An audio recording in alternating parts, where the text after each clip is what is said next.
Hey everyone, here's that pesky smoke detector I'm talking about. See how old that sucker is? It's wired up in the wall and all that.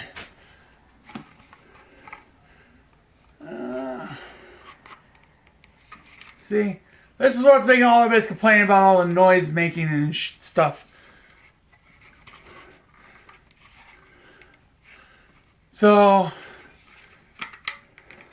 if you got any idea about that, so right now, because I have no idea how to get this thing apart without breaking anything. So,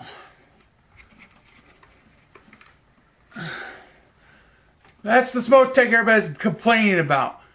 The bug me since just Christmas Eve of 2015. So,